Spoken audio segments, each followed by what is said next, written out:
You won't want to ignore this video because today we're getting into the most confusing, most controversial, most talked about episode of Love and Marriage Huntsville. The deeper you go, the more shocking things will be revealed. You'll have to stay with me until the end because every part of this story connects to the next. And if even a small detail is left out, the whole picture becomes incomprehensibly, especially the truth of the allegations surrounding ArionneCurry, her friend, and Martell's alleged secret lifestyle. The video opens with ArionneCurry and her friend having a casual conversation. But even in this casual conversation, a hidden uneasiness is palpable, as if some pressure, some hidden secret, some unspoken truth is waiting to boil over. Then suddenly comes the moment when ArionneCurry's friend turns to the real subject. Without any preamble, the very subject that ArionneCurry always said was none of her business. The friend flatly states that the secret was not about ArionneCurry hiding, but about Martell and his possible low-key lifestyle. And as soon as this phrase is uttered, the atmosphere suddenly changes. There is neither panic nor hesitation in the friend's voice. She is saying this as if she has been holding it in her heart for years.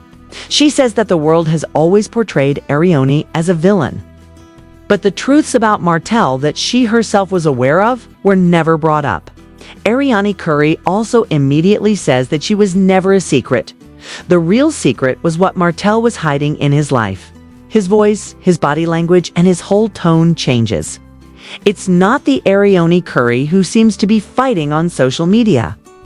It's the ArionneCurry who was punished for keeping a secret for years.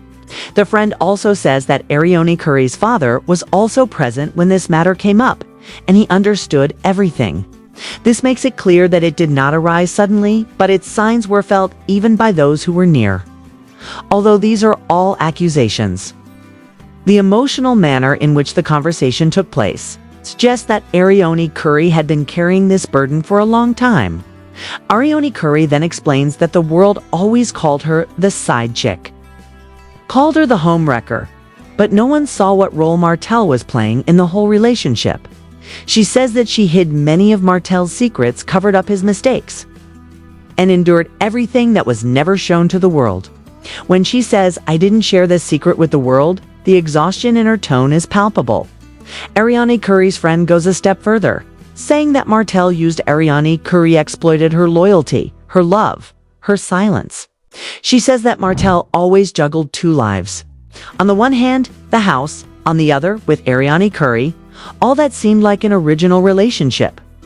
Arionne also admits that she sacrificed a lot for Martell. She was loyal, gave him time, supported him, listened to his problems, supported him. She says that Martell made her feel like their relationship was real, like they had a future, but in reality, she just lived a lie for years. Martell wasn't just cheating, the friend says, but was creating an entire alternative life, one that even fooled ArionneCurry into believing it was all true. She says that Martell was a word player. He would speak on time, show love on time, promise on time, and then bring ArionneCurry back to where she stood before. Arionne explains that people always took her for granted, but no one noticed how many nights she spent crying over Martell's love, how many times she couldn't understand why he did this to her, how often she was confused because Martell never said anything plainly. She says she was a soul tie, a connection that held her soul. Arionne's friend reminds her that Martell didn't just cheat, but played both women equally. His wife, Arionne, reassured both that they are important, promised to both it would bind both emotionally. And above all, only one villain was revealed to the world: ArionneCurry. The friend says that the show has always made ArionneCurry the wrong character and saves Martell. ArionneCurry then explains that it was not a one-night cycle. The two of them talked every day, spent time together, was a place like home for Martell, which is why it's so painful for him to accept the truth. Then the story turns to social media, where every day, every post, every taunt becomes a new uproar.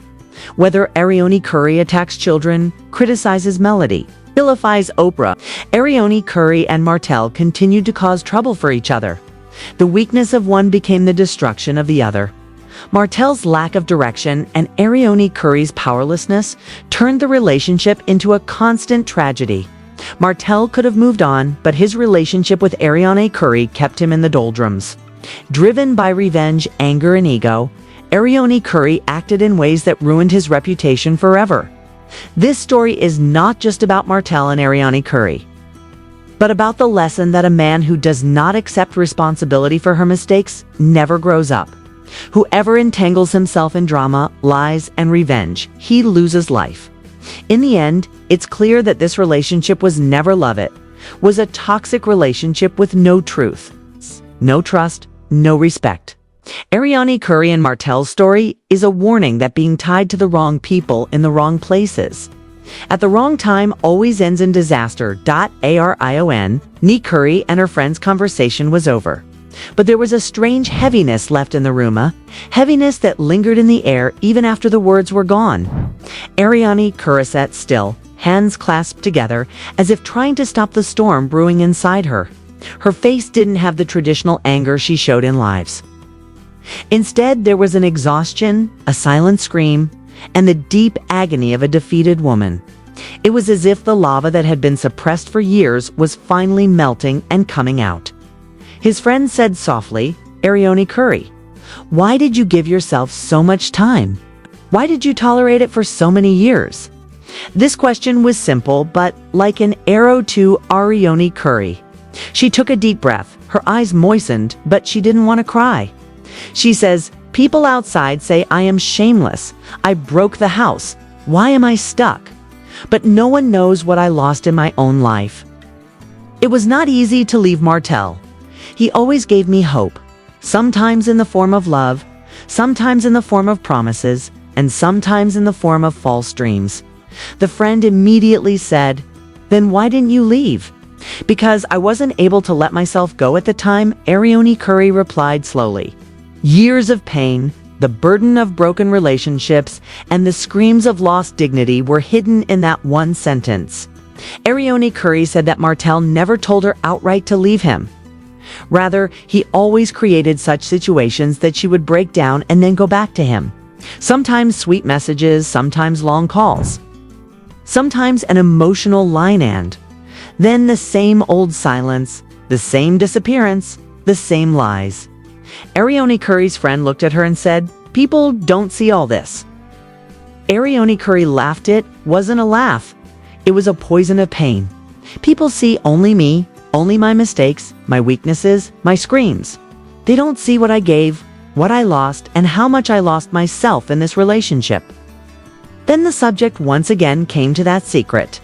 The friend put it plainly that Martell's alleged double life, his hidden side, the environment he hung around in, things that ArionneCurry never brought up, were the real problem.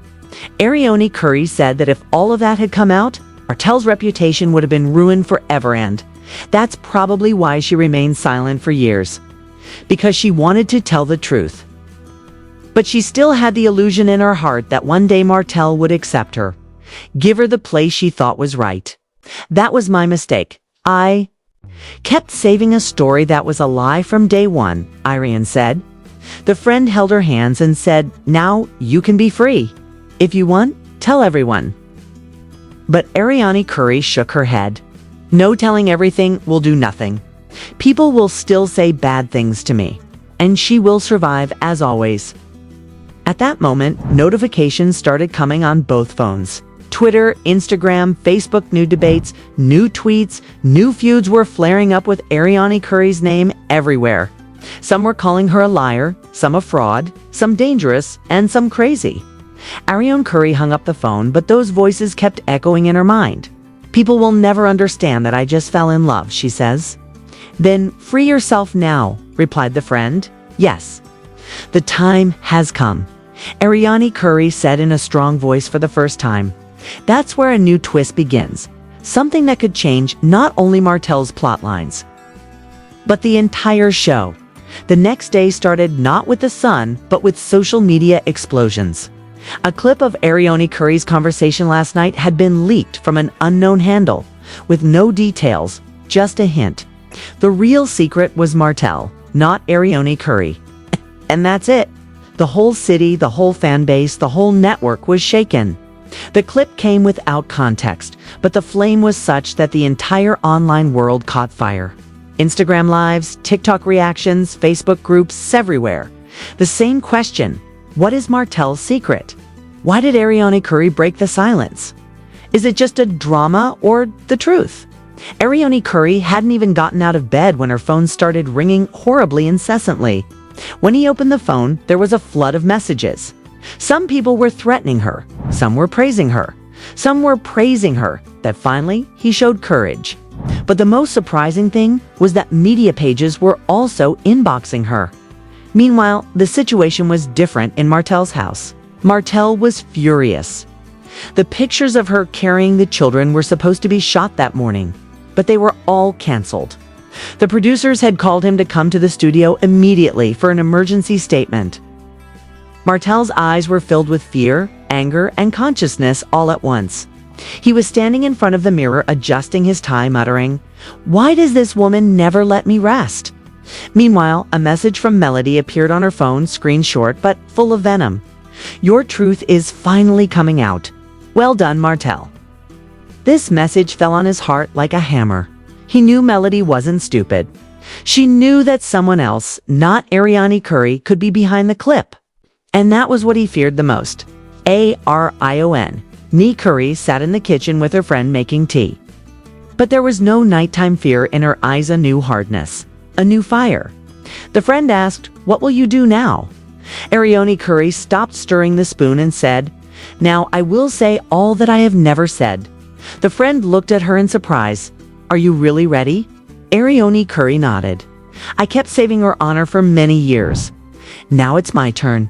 At that moment, ArionneCurry's phone rang. It was Carlos King, the same producer whom the whole world considers to be the king of revealing secrets.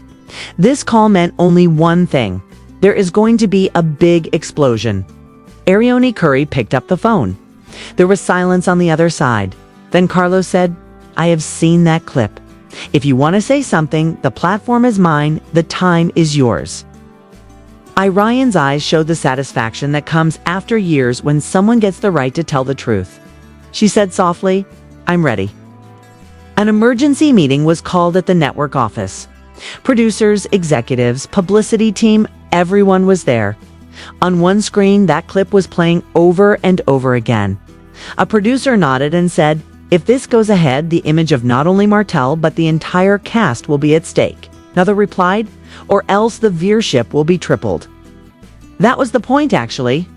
Truth sells more than lies, and more scandal than truth. It was hereby decided that ArionneCurry is added in the next episode as a regular guest for the first time. This decision could have changed the shape of the entire show. Melody won't take it. Martell would be mad, and social media will explode. But the network wanted only one thing: ratings when Martell gets the news that ArionneCurry is joining the next episode. He punches the wall at home and yells, "These people will ruin my career." He immediately got into his car and headed straight to ArionneCurry's house. He felt like he would stop her, silence her, intimidate her, whatever, but he wouldn't let her on the show. But he did not know that ArionneCurry had already stepped on another path. As he reached the door, ArionneCurry saw him from a distance. At first, her steps staggered. Then she stood up straight. She didn't open the door. Martell yelled, "ArionneCurry. We can talk about it. Open the door." ArionneCurry replied from within, "The time for talking is over, Martell. Now I will speak my truth." Martell's breath hitched. ArionneCurry spoke further, "And this time you won't be able to stop me." But ArionneCurry didn't open the door.